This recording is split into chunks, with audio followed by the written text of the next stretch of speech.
अथ पंचमोऽध्यायः। पांचवां अध्याय। ऋषभ जी का अपने पुत्रों को उपदेश देना और स्वयं अवधूत वृत्ति ग्रहण करना। श्री ऋषभ देव जी ने कहा, पुत्रों, इस मर्त्य लोक में यह मनुष्य शरीर दुखमय विषय भोग प्राप्त करने के लिए ही नहीं है। ये भोग तो विष्ठा भोजी सूकर कूकर आदि को भी मिलते ही हैं। इस शरीर से दिव्य तप ही करना चाहिए जिससे अंतःकरण शुद्ध हो, क्योंकि इसी से अनंत ब्रह्मानंद की प्राप्ति होती है। शास्त्रों ने महापुरुषों की सेवा को मुक्ति का और स्त्री संगी कामियों के संग को नरक का द्वार बताया है। महापुरुष वे ही हैं जो समान चित्त, परम शांत, क्रोधहीन, सबके हित चिंतक और सदाचार संपन्न हों, अथवा मुझ परमात्मा के प्रेम को ही जो एकमात्र पुरुषार्थ मानते हों। केवल विषयों की ही चर्चा करने वाले लोगों में तथा स्त्री पुत्र और धन आदि सामग्रियों से संपन्न घरों में जिनकी और रुचि हो और जो लौकिक कार्यों में केवल शरीर निर्वाह के लिए ही प्रवृत्त होते हों। मनुष्य अवश्य प्रमादवश कुकर्म करने लगता है। उसकी वह प्रवृत्ति इंद्रियों को तृप्त करने के लिए ही होती है। मैं इसे अच्छा नहीं समझता, क्योंकि इसी के कारण आत्मा को यह असत और दुखदायक शरीर प्राप्त होता है। जब तक जीव को आत्म तत्व की जिज्ञासा नहीं होती, तभी तक अज्ञानवश देहादि के द्वारा उसका स्वरूप छिपा रहता है। जब तक यह लौकिक वैदिक कर्मों में फंसा रहता है, तब तक मन में कर्म की वासनाएं भी बनी ही रहती हैं और इन्हीं से देह बंधन की प्राप्ति होती है। इस प्रकार अविद्या के द्वारा आत्म स्वरूप के ढक जाने से कर्म वासनाओं के वशीभूत हुआ चित्त मनुष्य को फिर कर्मों में ही प्रवृत्त करता है। अतः जब तक उसको मुझ वासुदेव में प्रीति नहीं होती, तब तक वह देह बंधन से छूट नहीं सकता।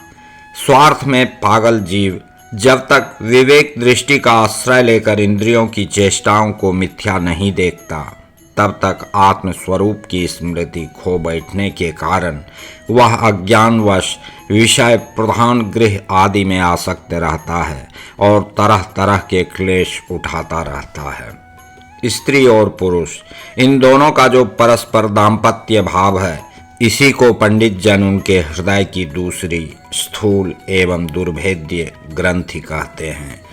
देहाभिमान रूपी एक एक सूक्ष्म ग्रंथि तो उनमें अलग अलग पहले से ही है। इसी के कारण जीव को देहेंद्र आदि के अतिरिक्त घर, खेत, पुत्र, स्वजन और धन आदि में भी मैं और मेरेपन का मोह हो जाता है। जिस समय कर्म वासनाओं के कारण पड़ी हुई इसकी यह दृढ़ हृदय ग्रंथि ढीली हो जाती है, उसी समय यह दाम्पत्य भाव से निवृत्त हो जाता है और संसार के हेतुभूत अहंकार को त्याग कर सब प्रकार के बंधनों से मुक्त परम पद प्राप्त कर लेता है। पुत्रों, संसार सागर से पार होने में कुशल तथा धैर्य, उद्यम एवं सत्व गुण विशिष्ट पुरुष को चाहिए कि सबके आत्मा और गुरु स्वरूप मुझ भगवान में भक्ति भाव रखने से, मेरे परायण रहने से, तृष्णा के त्याग से, सुख दुख आदि द्वंद्वों के सहने से जीव को सभी योनियों में दुख ही उठाना पड़ता है।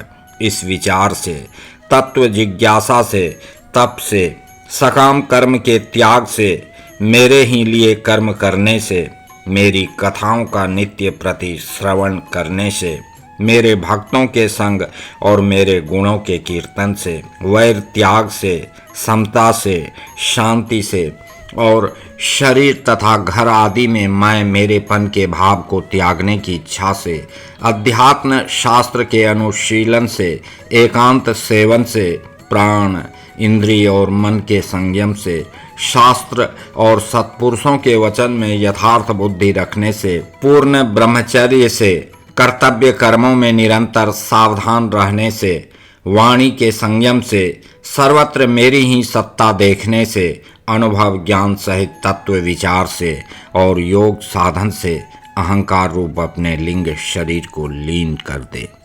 मनुष्य को चाहिए कि वह सावधान रहकर अविद्या से प्राप्त इस हृदय ग्रंथि रूप बंधन को शास्त्रोक्त रीति से इन साधनों के द्वारा भली भांति काट डाले, क्योंकि यही कर्म संस्कारों के रहने का स्थान है।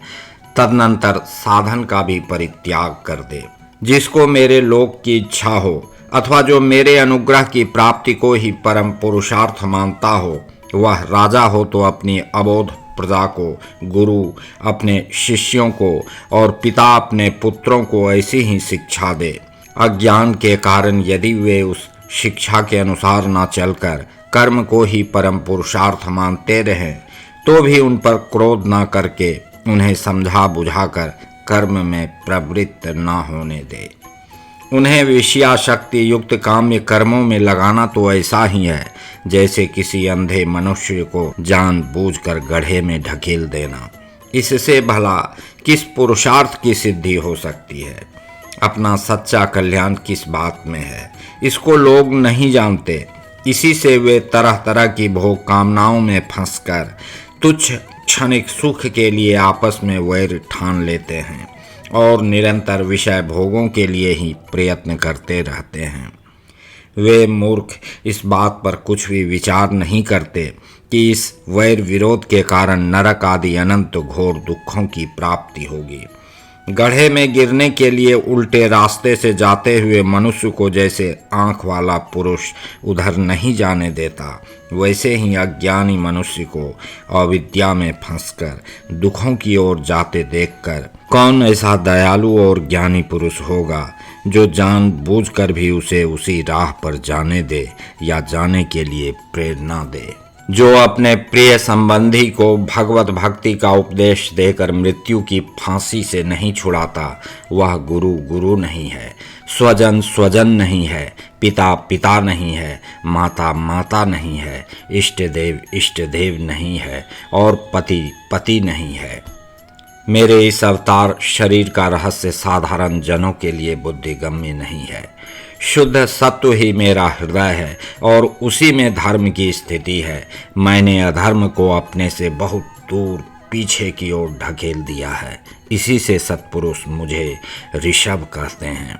तुम सब मेरे उस शुद्ध सत्वमय हृदय से उत्पन्न हुए हो, इसलिए मत्सर छोड़कर अपने बड़े भाई भरत की सेवा करो।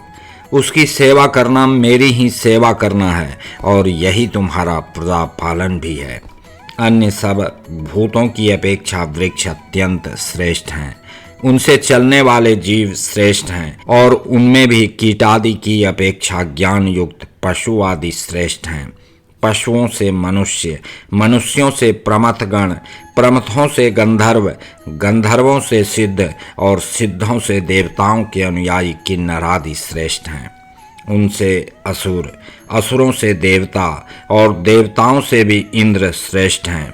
इंद्र से भी ब्रह्मा जी के पुत्र दक्षादि प्रजापति श्रेष्ठ हैं। ब्रह्मा जी के पुत्रों में रुद्र सबसे श्रेष्ठ हैं। वे ब्रह्मा जी से उत्पन्न हुए हैं, इसलिए ब्रह्मा जी उनसे श्रेष्ठ हैं। वे भी मुझसे उत्पन्न हैं और मेरी उपासना करते हैं, इसलिए मैं उनसे भी श्रेष्ठ हूँ। परंतु ब्राह्मण मुझसे भी श्रेष्ठ हैं, क्योंकि मैं उन्हें पूज्य मानता हूँ। सभा में उपस्थित ब्राह्मणों को लक्ष्य करके विप्रगण, दूसरे किसी भी प्राणी को मैं ब्राह्मणों के समान भी नहीं समझता, फिर उनसे अधिक तो मान ही कैसे सकता हूँ। जो श्रद्धा पूर्वक ब्राह्मणों के मुख में जो अन्नादि आहुति डालते हैं, उसे मैं जैसी प्रसन्नता से ग्रहण करता हूँ, वैसे अग्निहोत्र में होम की हुई सामग्री को स्वीकार नहीं करता। जिन्होंने इस लोक में अध्ययन आदि के द्वारा मेरी वेद रूपाति सुंदर और पुरातन मूर्ति को धारण कर रखा है, तथा जो परम पवित्र सत्व गुण, शम, दम, सत्य, दया, तप, तितिक्षा और ज्ञान आदि 8 गुणों से संपन्न हैं, उन ब्राह्मणों से बढ़कर और कौन हो सकता है। मैं ब्रह्मादि से भी श्रेष्ठ और अनंत हूँ तथा स्वर्ग मोक्ष आदि देने की भी सामर्थ्य रखता हूँ, किंतु मेरे अकिंचन भक्त ऐसे निष्प्रिय होते हैं कि वे मुझसे भी कभी कुछ नहीं चाहते। फिर राज्यादि अन्य वस्तुओं की तो वे इच्छा ही कैसे कर सकते हैं। पुत्रों, तुम संपूर्ण चराचर भूतों को मेरा ही शरीर समझकर शुद्ध बुद्धि से पद पद पर उनकी सेवा करो, यही मेरी सच्ची पूजा है। मन, वचन, दृष्टि तथा अन्य इंद्रियों की चेष्टाओं का साक्षात फल मेरा इस प्रकार का पूजन ही है।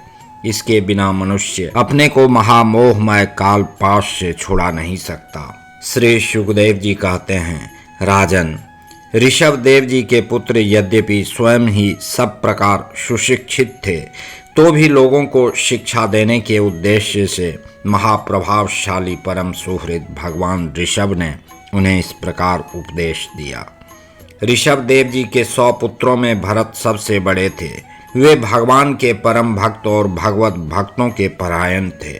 ऋषभ देव जी ने पृथ्वी का पालन करने के लिए उन्हें राजगद्दी पर बैठा दिया और स्वयं उपशमशील निवृत्ति परायण महामुनियों के भक्ति, ज्ञान और वैराग्य रूप परम हंसोचित धर्मों की शिक्षा देने के लिए बिल्कुल विरक्त हो गए।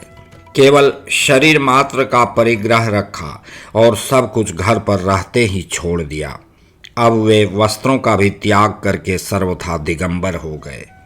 उस समय उनके बाल बिखरे हुए थे, उन्मत्त का सा वेश था। इस स्थिति में वे आहवनीय अर्थात अग्निहोत्र की अग्नियों को अपने में ही लीन करके सन्यासी हो गए और ब्रह्मावर्त देश से बाहर निकल गए। वे सर्वथा मौन हो गए थे। कोई बात करना चाहता तो बोलते नहीं थे। जड़, अंधे, बहरे, गूंगे, पिशाच और पागलों की सी चेष्टा करते हुए वे अवधूत बने जहाँ तहाँ विचरने लगे। कभी नगरों और गांवों में चले जाते तो कभी खानों, किसानों की बस्तियों, बगीचों, पहाड़ी गांवों, सेना की छावनियों, गौशालाओं, अहीरों की बस्तियों और यात्रियों के टिकने के स्थानों में रहते। कभी पहाड़ों, जंगलों और आश्रम आदि में विचरते। वे किसी भी रास्ते से निकलते तो जिस प्रकार वन में विचरने वाले हाथी को मक्खियां सताती हैं, उसी प्रकार मूर्ख और दुष्ट लोग उनके पीछे हो जाते और उन्हें तंग करते। कोई धमकी देते, कोई मारते, कोई पेशाब कर देते, कोई थूक देते, कोई ढेला मारते, कोई विष्ठा और धूल फेंकते, कोई अधोवायु छोड़ते और कोई खोटी खरी सुनाकर उनका तिरस्कार करते। किंतु वे इन सब बातों पर जरा भी ध्यान नहीं देते। इसका कारण यह था कि भ्रम से सत्य कहे जाने वाले इस मिथ्या शरीर में उनकी अहंता ममता तनिक भी नहीं थी। वे कार्य कारण रूप संपूर्ण प्रपंच के साक्षी होकर अपने परमात्म स्वरूप में ही स्थित थे।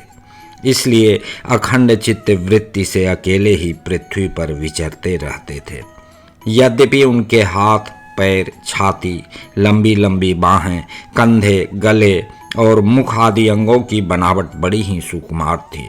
उनका स्वभाव से ही सुंदर मुख स्वाभाविक मधुर मुस्कान से और भी मनोहर जान पड़ता था। नेत्र नवीन कमल दल के समान बड़े ही सुहावने, विशाल एवं कुछ लाली लिए हुए थे। उनकी पुतलियां शीतल एवं संताप हारिणी थीं। उन नेत्रों के कारण वे बड़े मनोहर जान पड़ते थे।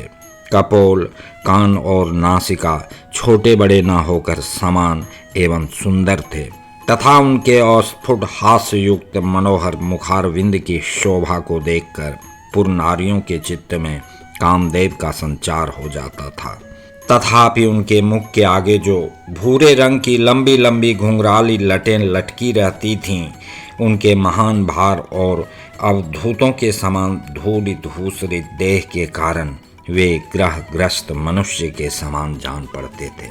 जब भगवान ऋषभदेव ने देखा कि यह जनता योग साधन में विघ्न रूप है और इससे बचने का उपाय विभत्स वृत्ति से रहना ही है, तब उन्होंने अजगर वृत्ति धारण कर ली। वे लेटे ही लेटे खाने पीने, चबाने और मल मूत्र त्याग करने लगे। वे अपने त्यागे हुए मल में लोट लोट कर शरीर को उससे सान लेते, किंतु उनके मल में दुर्गंध नहीं थी, बड़ी सुगंध थी और वायु उस सुगंध को लेकर उनके चारों ओर 10 योजन तक सारे देश को सुगंधित कर देती थी। इसी प्रकार गौ, मृग और काकादि की वृत्तियों को स्वीकार कर वे उन्हीं के समान कभी चलते हुए, कभी खड़े खड़े, कभी बैठे हुए और कभी लेटे लेटे ही खाने पीने और मल मूत्र का त्याग करने लगते थे। परीक्षित, परमहंसों को त्याग के आदर्श की शिक्षा देने के लिए इस प्रकार मोक्षपति भगवान ऋषभ देव ने कई तरह की योगचर्याओं का आचरण किया। वे निरंतर सर्वश्रेष्ठ महान आनंद का अनुभव करते रहते थे।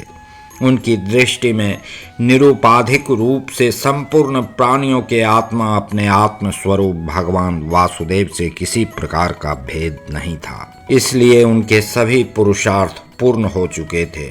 उनके पास आकाश गमन, मनोजवित्व अर्थात मन की गति के समान ही शरीर का भी इच्छा करते ही सर्वत्र पहुंच जाना, अंतर्धान, परकाय प्रवेश अर्थात दूसरे के शरीर में प्रवेश करना, दूर की बातें सुन लेना और दूर के दृश्य देख लेना आदि सब प्रकार की सिद्धियां अपने आप ही सेवा करने को आईं, परंतु उन्होंने उनका मन से आदर या ग्रहण नहीं किया।